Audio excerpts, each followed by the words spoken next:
11 pi over 6 is 11 30-degree chunks, so 11 times 30 is 330. Or, I'm not sure. When I say this should be known to many of us, I'm not saying without any thought. I'm saying if you think about it, you should see it's 330. I personally did not figure out it's 330 by taking 11 times 30. I said, well, this is 0, 1 pi over 3, 2 pi over 3, 3 pi over 3, 4, 5, 6 pi over 3, 7, 8, 9 pi over 3, 10, 11 pi over 3 is here, which is 330 degrees. But could you convert that to degrees using a ratio? Sure, you could write pi radians over 180 degrees equals 11 pi over 6 radians over x degrees. And, all of a sudden I have a complex fraction, but I'm not going to worry too much about it. I'm going to take pi times x and set it equal to 180 times 11 pi over 6. This is actually 180 degrees, and that's why we're going to get degrees. If I divide both sides by pi, the pi's will cancel, and I get 180 times 11 over 6. And if you figure out what that is, that's 360. But if I said 7 pi over 9, and I said convert it to degrees, you could use a ratio as well, but I wouldn't in this case. I'm telling you, when you're going from radians to degrees, if there's a pi there, there's a very simple way to do this. Pi is 180 degrees. Right? Pi is 180 degrees. So up here, I could have just said 11 times 180 over 6, because pi is 180 degrees. So if I want to know what 7 pi over 9 is, I can just take 7 times 180 degrees divided by 9. However, and I will stop there because the bell's going to ring here in I think another minute, and then we'll take up this conversation at the beginning of the next period.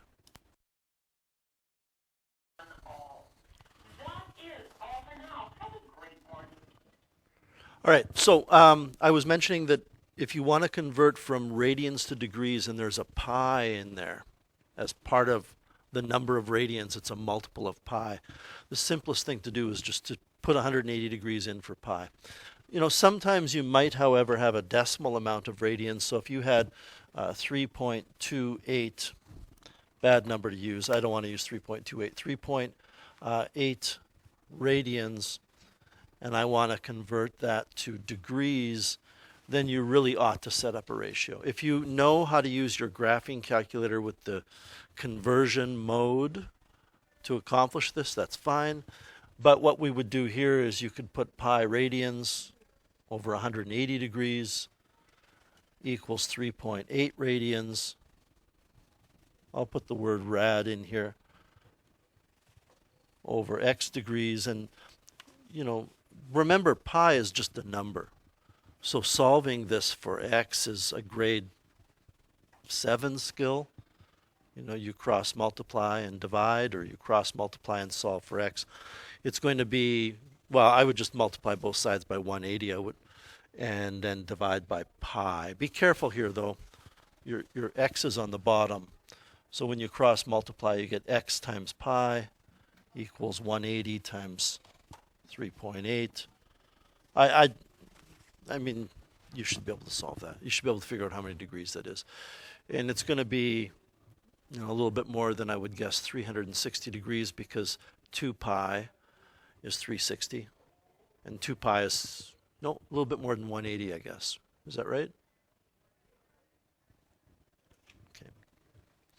Because 3.8 is a little bit more than pi. Anyway, and if you have degrees and you want to convert, then you would set up a ratio as well.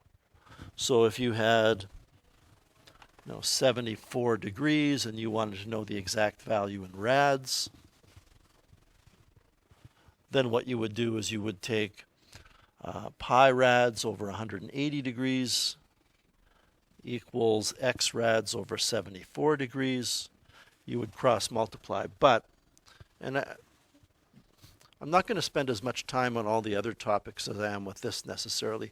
Even though this may seem unimportant, there's a lot of little different types of situations you can encounter. When we cross multiply here, you're going to get x equals 74 pi over 180. Remember that if I ask for an exact value, or you want to work with an exact value, then it's the 74 over 180 that you need to reduce down. And I think that's 37 over 90. But perhaps you can help me out here.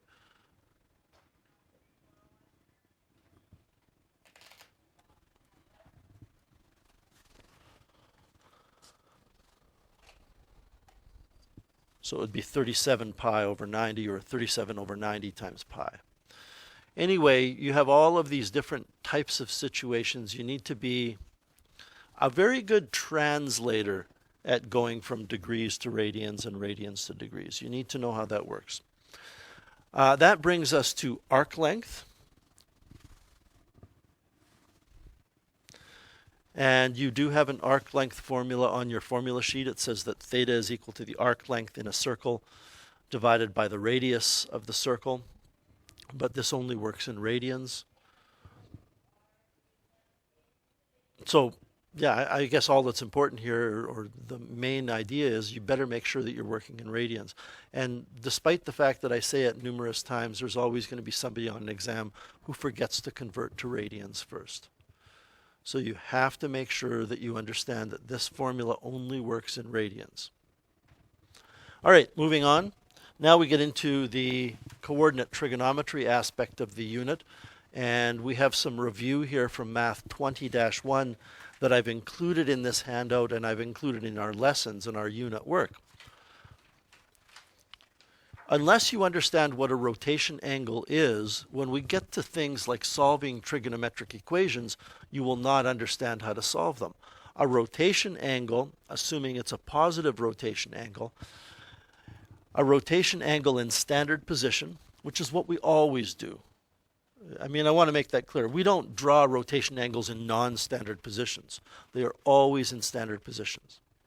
And what that means is that you start drawing the rotation angle so the initial arm is on the positive x-axis, and if it's a positive rotation angle, then it's a counterclockwise rotation until you reach what's called the terminal arm. If we had a negative rotation angle, then it would be a clockwise orientation. So positive is counterclockwise because it sweeps through the four quadrants, 1, 2, 3, and 4 in the order that they're numbered. Also a review from 20-1. Let me explain what this page is about. If you know the reference angle of a rotation angle, okay, first of all, reference angle and rotation angle are different things, okay? But if you know the rotation angle that corresponds to the terminal arm and the let me start again. If you know the reference angle that corresponds to the terminal arm, or the reference angle that corresponds to the rotation angle, and you know the quadrant the terminal arm is in, you should be able to find the rotation angle. The reference angle, by definition, is the smallest angle between the terminal arm and the x-axis. So if the reference angle is in quadrant 1, then the rotation angle will be equal to the reference angle. I mean, I can put examples on here with numbers. I can say, well, what if the reference angle is, I don't know, 60 degrees? What would that make the rotation angle? Well, it would make it 60 degrees. You can see that they're the same angle. If it's in quadrant 2, and we have a reference angle of, I'll go with 60 degrees again, then you ought to be able to figure out the rotation angle.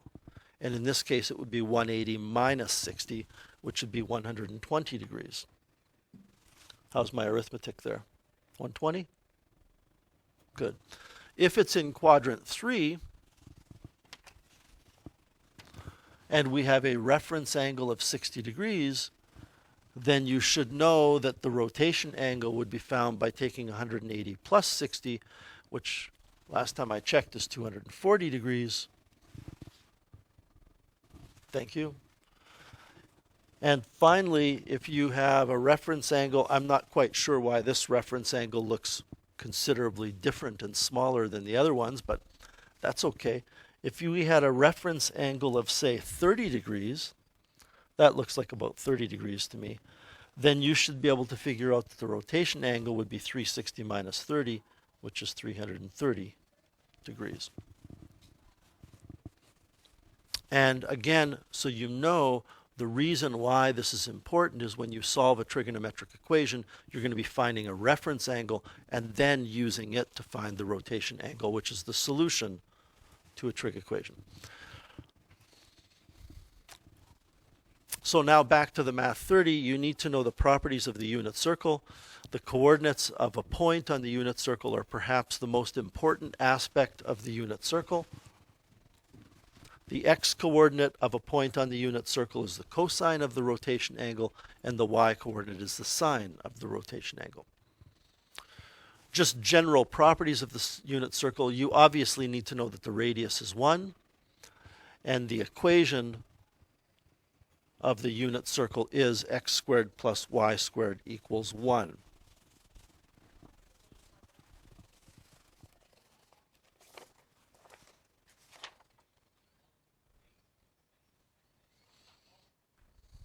I have a typo on my view up here, but your typo, there's no typo on yours.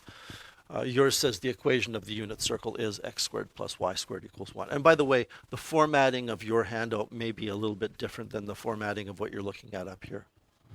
So again, the x-coordinate of the point on the unit circle is the cosine of the rotation angle, and the y-coordinate gives you the sine of the rotation angle.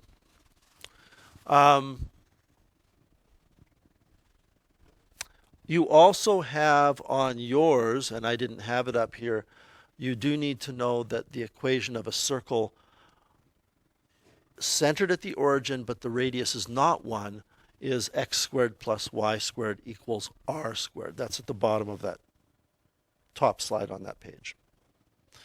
Okay, I would say that even though you could weasel your way around the unit circle in terms of this screen that you're looking at, it's a bad idea. I think you need to know the x and y coordinates of all of those important points on the unit circle. So, for example, and there's lots of uses for this, if you take a look at the unit circle, and I say to you, what are the coordinates of this point here that's at the 30-degree reference position? You should be able to reason out that since the unit circle is 1, this is a y-coordinate of 1. Visually, I can see that this is about a half of that 1. Keep in mind that's just a freehand circle, which tells me that the y-coordinate here is a half. And then you should understand that, or remember, memorize, I'm not sure how your brain works, that whenever you have one coordinate being a half, the other is root 3 over 2. I think you should be able to take this position here, which is at the 45-degree mark, and just through sheer memory, know that both halves of the ordered pair are root 2 over 2, or 1 over root 2. I think what we did here for this point, you ought to be able to do up here for this one by reasoning that that looks like a half of the radius, approximately. And again, keeping in mind this is a freehand circle, and I don't know if that point is exactly at 60 degrees or not. So this time the x-coordinate is a half, the y-coordinate is root 3 over 2. And then you ought to be able to do that for any of the other quadrants. Don't mistake me here. I'm not saying for an exam you should spend the first 10 minutes constructing a unit circle.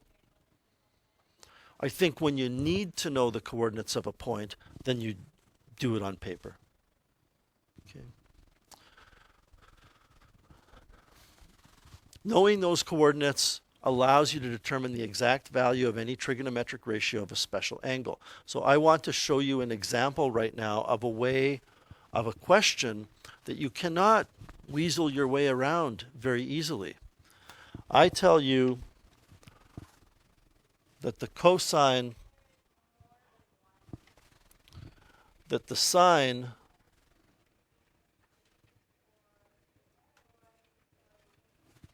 of 150 degrees plus the cosine of 3 pi over 4 rads is equal to that.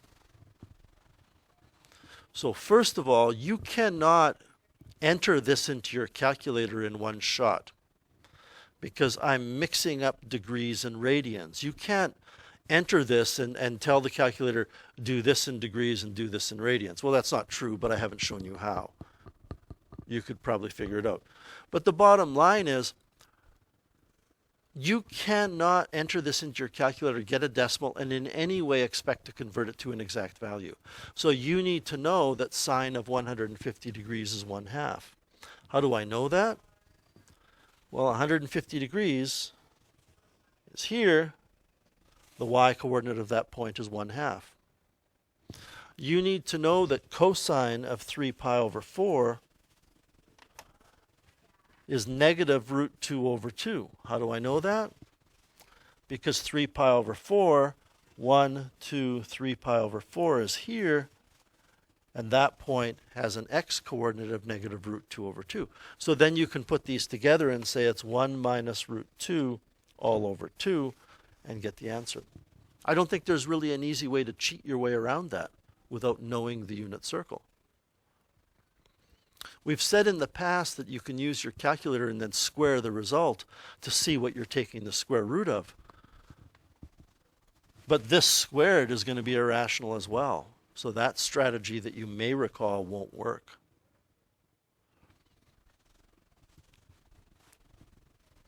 When we get to the next unit, and I know I'm talking about this unit, but when we get to the next unit, this is going to be doubly important. Okay.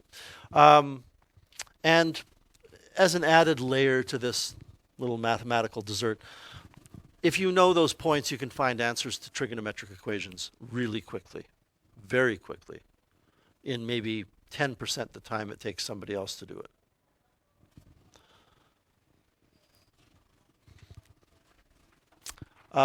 So I've got all of the quadrants on here. I don't know if you want, you can study them, you can look at them, analyze them. They're there for your perusal if you like. A big chunk of this unit, so in terms of the exam, I would say what we're looking at here on this screen is at least 25% of the exam, is being able to work with x, y, and r and the 6 trigonometric ratios in any way. So this could be a case where I tell you, I mean, there's so many different examples, but I tell you that tangent of a rotation angle is equal to 12/5, and theta is between pi and 3 pi over 2. And the question is, what is secant of theta? That's a classic kind of question that fits into this x, y, r thing. So the first thing you would say is that secant is the reciprocal of cosine. Since cosine is x over r, secant is r over x, which is right here. Of course, none of this is on your formula sheet. Well, I'll repeat that. None of this is on your formula sheet that you're looking at here. So I need to find r over x. Now I look at the fact that tangent is y over x. So that means I can associate that ratio of 12 over 5 to the ratio of y over x. But if you were to say that y equals 12 and x equals 5, you would be wrong. Reagan, do you know why that's not correct? No? Wayman, do you know?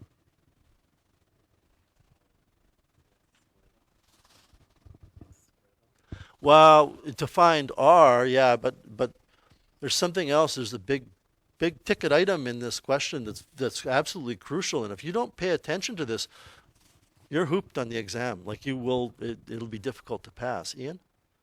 Plus or minus? Plus or minus? No. Well, I mean, you're on the right track, but which is it? Is it plus or is it minus?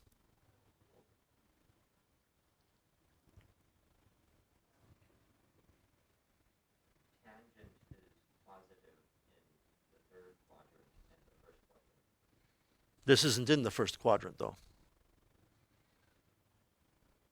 Right? It tells you in the question that it's in quadrant 3. So these are both negative. The 12 is not 12, it's negative 12. The 5 is not 5, it's negative 5. So you would need to do that. I'm assuming here that everybody could use x squared plus y squared equals r squared to determine r. In fact, I'm going to ask everybody to do that right now.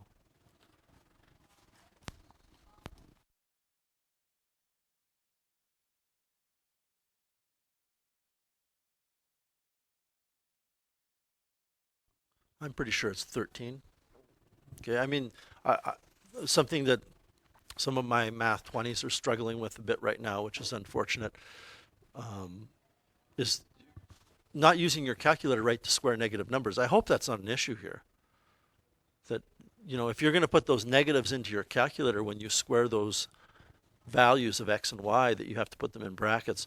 Personally, even though I know they're negative, I probably wouldn't put the negatives in when I do my calculator work because they're going to become positive when I square things. Anyway, you take negative 5 quantity squared plus negative 12 quantity squared, you get 169, take the square root, it's 13, yeah? Okay. So now you can answer the question. Secant is r over x, so that would be 13 over negative 5. And there's just boatloads of questions that fall into this category. But you need to pay attention to the quadrants. In fact, that leads us to, I'm going to go to here now, that leads us to this.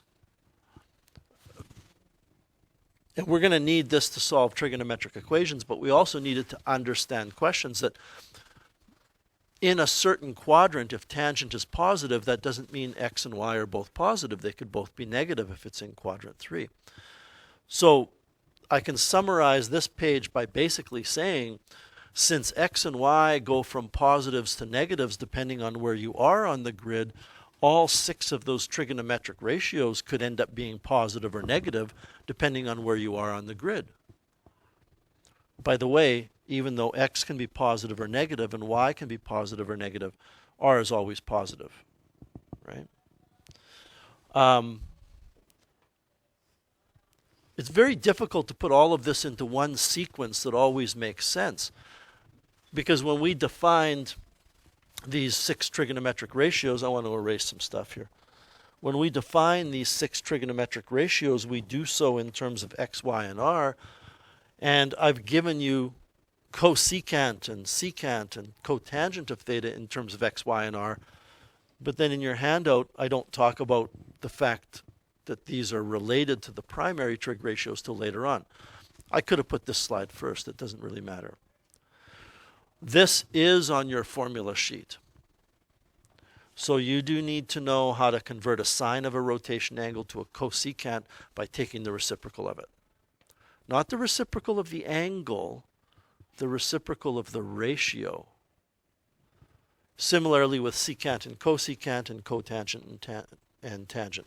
And as I said, they are on your formula sheet.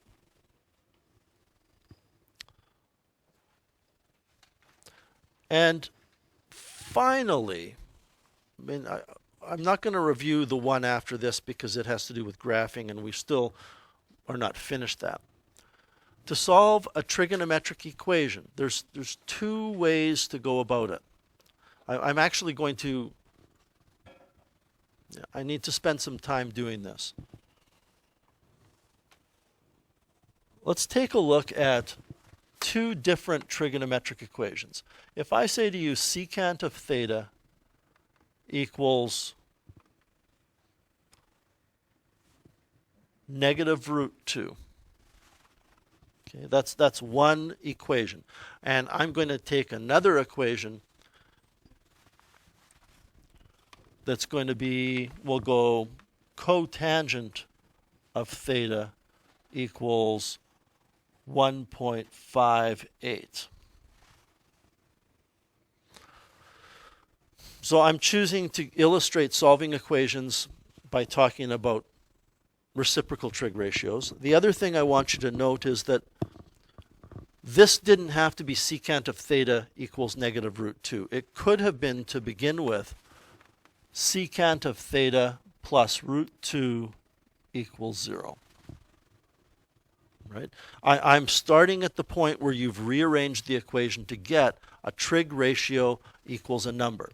So the first thing you would do in this case is say that since secant of theta is the reciprocal of cosine of theta, then cosine of theta is negative 1 over root 2. All right? Are you with me? If we were to take a look at the other equation, the first step would be to say tangent of theta equals whatever 1 divided by 1.58 is. Now, there are two general procedures for solving these. One is to use a Math 20 approach, which is to always find the reference angle, to identify the quadrants the rotation angle could terminate in, and then to use the relationship between a reference and rotation angle to find the rotation angle. How many of you recognize, though, that for this equation that you're looking at, you don't need to use a reference angle approach, because this is a position on the unit circle? Okay. I want to make the general point, though, that even though solving this one with the unit circle is quicker, for those of you that don't like the unit circle for this idea, finding a reference angle will always work. Except, let's say that this is, I'm going to really mix things up here, negative pi to 2 pi, okay?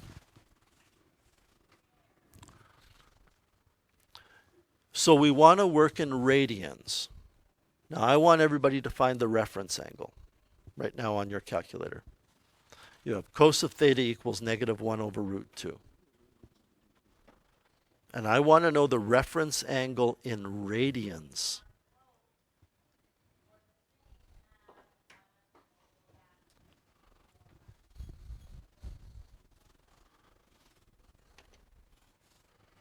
And I've kind of maybe led you astray by saying I want you to find the reference angle and I want it to be in radians. Even though I said that, you're not going to put your calculator in radians because you will never recognize that angle in radians. You want your calculator, in this case, in degrees. We take the inverse cos of 1 divided by root 2. I really hope that many of you recognize that it's 45 degrees before you even hit equals. The 1 over root 2's happen at reference angles of 45 degrees. So this would be 45 degrees for a reference angle, which is pi over 4. So you want to be careful here. If this is a written response question, you're simply going to put, and I forgot my reference here, that's important. You're simply going to write theta reference equals inverse cos of 1 over root 2, and then you're going to write pi over 4. You're not going to explain how you got that. You're just going to say the reference angle is pi over 4 radians. So how do we continue now? Well, secant is negative, cosine is negative. That happens in quadrant 2 and quadrant 3. So this is where everything in my mind starts to come together. Now we're going to be talking about the whole grid and different quadrants where cosine is negative because cosine is x over r, or because secant is r over x. This is pulling everything together. And we would draw a reference angle here of pi over 4 rads, and here of pi over 4 rads. Now, this domain, how do we determine the angles? Well, if I'm saying it's from negative pi to 2 pi, that means I can start at 0 and I can go this way up to 2 pi, and I can go this way back to negative pi. So positive rotation angles from 0 to 2 pi are valid. In other words, this is an angle and this is an angle.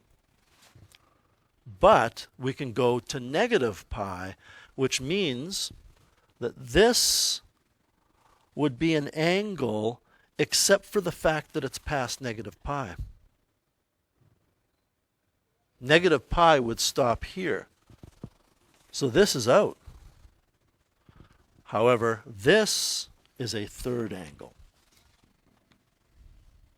So what would we have? We would have 1, 2, 3 pi over 2. Sorry, 3 pi over 4. Here we would have 1, 2, 3, 4, 5 pi over 4.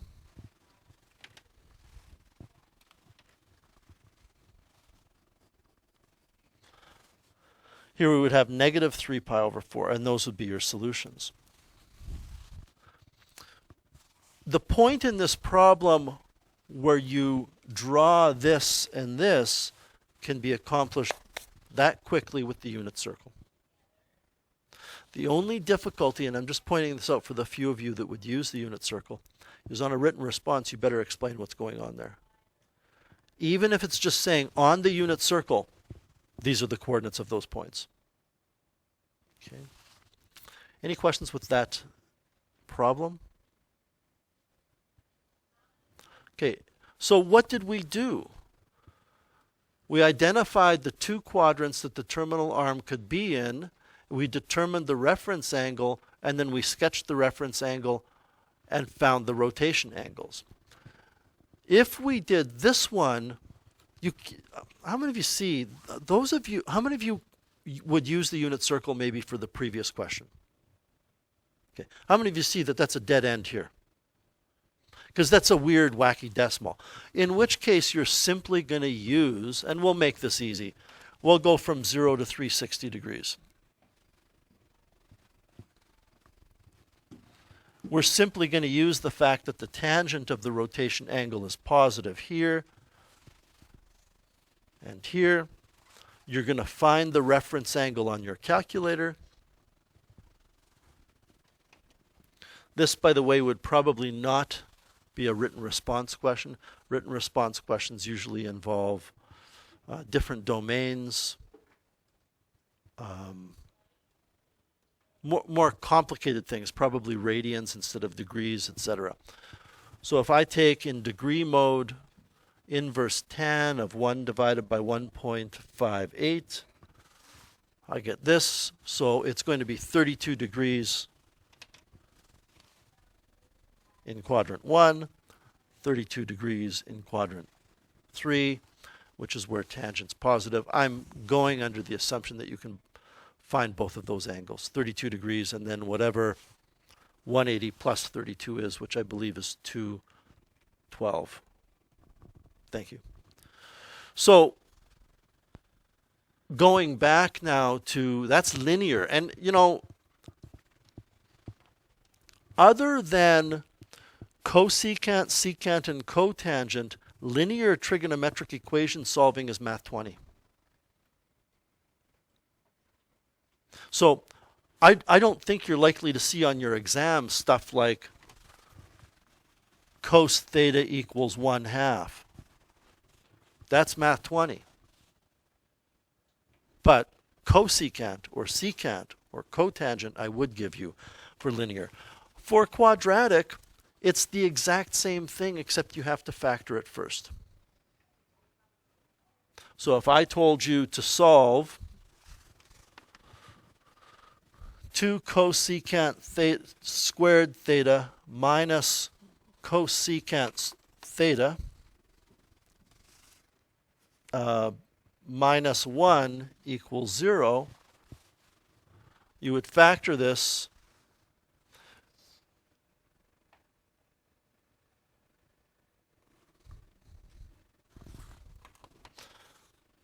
We would have to have cosecant of theta, 2 cosecant of theta, 1, 1.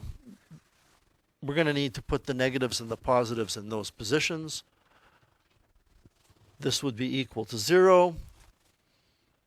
And then you would solve this trigonometric equation by saying cosecant of theta equals 1 and cosecant of theta equals negative 1 over 2, and you would solve those two. By the way, this equation wouldn't have any solutions, because you would change it to sine of theta equals the reciprocal. Sine of theta could never be negative 2. Sine of theta has a range from negative 1 to 1. You can't have a y coordinate on the unit circle of negative 2. But this one would have solutions. So the only difference between a linear trig equation and a quadratic trig equation is a quadratic trig equation contains two linear trig equations. You just have to factor it to find out what those two equations are.